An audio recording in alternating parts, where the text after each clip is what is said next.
This is Jessica with CutesyCrafts.com. Today I thought I'd show you how to embroider a piece without having any knots tied in the back. As a beginner, I always recommend just tying a knot in the end of your thread to secure it in the back. But once you get a little bit more practice, and if you're working on something that the back is going to show, you might want to start thinking about not using knots in your work.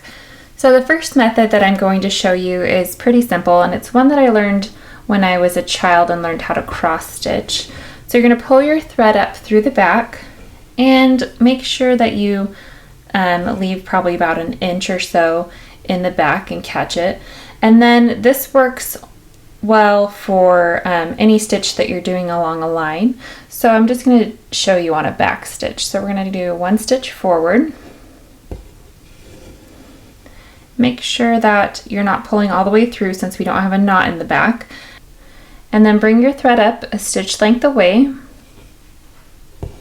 But before pulling that all the way through, turn your work over and we'll have this loop here in the back.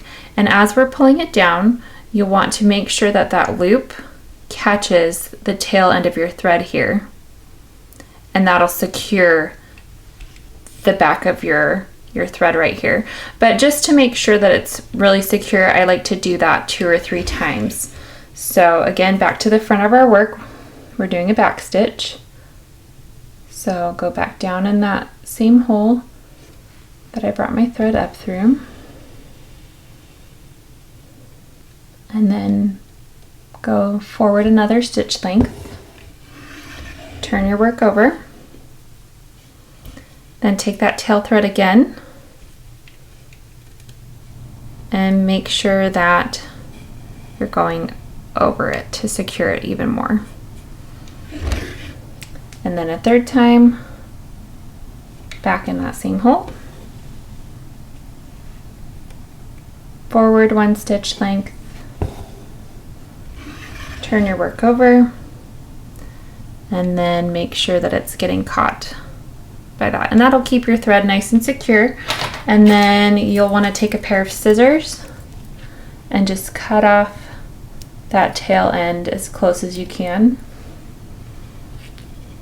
And then once you have that line of stitches done, say you wanted to finish that thread, you would want to turn your work over, and then again, so that there would be no knots, you would take the extra thread and run it under a few of the stitches in the back. And then you would trim off the excess thread. So this works well if you have a lot of surface area of stitches on the back to work with. If you're doing something else that has longer stitches, then this method probably won't work as well for you, but great for things that are in a line or that will have a lot of small stitches that you can thread, put your thread under in the back. This next method works best if you are doing a stitch with just 2 strands of embroidery floss, and it has to be an even number. So what you're going to do is take just 1 strand of floss and cut it double the length that you normally would, and then fold it in half so you have the 2 ends together, and then a loop at the other end. So take those 2 strands at the end and thread them on your needle.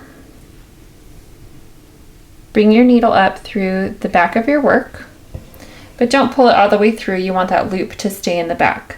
And then do a stitch length forward. Make sure you don't pull it all the way through because it's not secure yet. Turn your work over.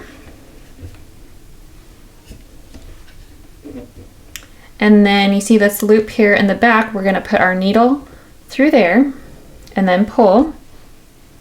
And now it's secure back here without a knot. So we can turn our work back over and then just continue stitching with our 2 strands of embroidery floss.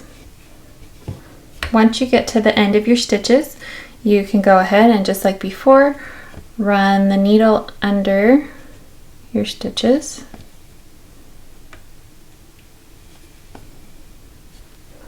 and trim off the excess thread.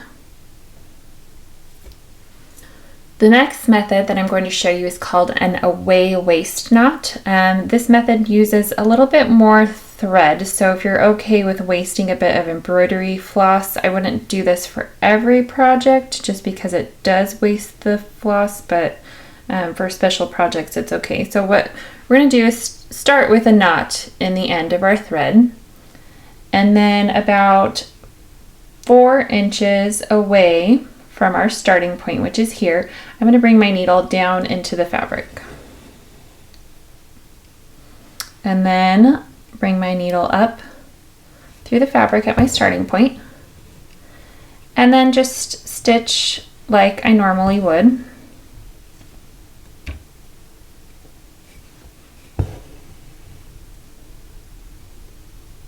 Once you get to the end of what you're stitching, turn your work over and thread the excess thread through the stitches on the back. Trim that off. Turn your work back over again. And then we're going to take this knot here, pull up on it just enough to snip at the end of the knot off. The thread on the back will go to the back, then put that on a needle, and the longer you make this thread, so the further away the knot is, the easier this will be. So put that thread on a needle, and then you're going to weave this through the backs of these stitches just like you did when you ended the stitching. And you just need to do it a few times, and then you can snip off the end of that thread. The next method that I'm going to show you is by using some anchor stitches.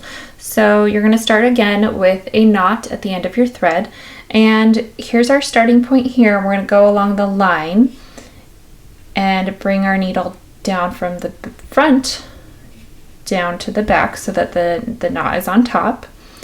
And then we're about maybe like a 1/2 inch away from our starting point. So about halfway in between there, I'm going to bring my needle up from the back and then just do one very small stitch towards my knot. And then I will go more towards my starting point, bring my needle up, and then back towards my knot again, and then up, and then back towards my knot again. So just 3 very small stitches here just to secure it and make an anchor for my actual stitches. And you need to make sure that they're going to be in a spot that's going to be covered. So now I'm going to start my stitching here and go over those, and hopefully they're small enough to be covered.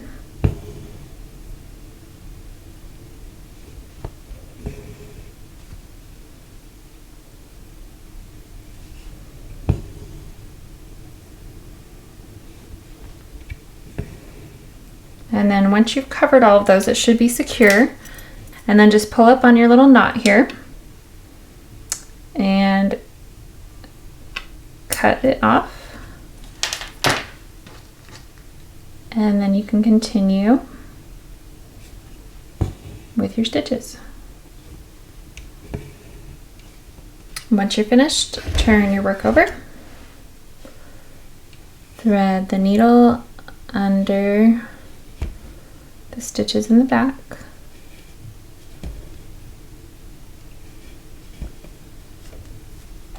And then cut off your excess thread.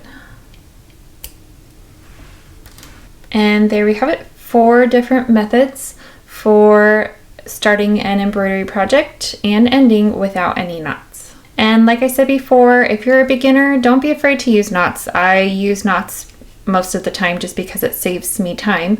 And these no knot methods aren't going to work for everything. You have to have a lot of stitches in the back to be able to secure your thread in the back. If you don't, then you're just going to have to use a knot and be okay with it. I hope you enjoyed this tutorial. Head to my blog, cutesycrafts.com, for more embroidery tutorials and free patterns.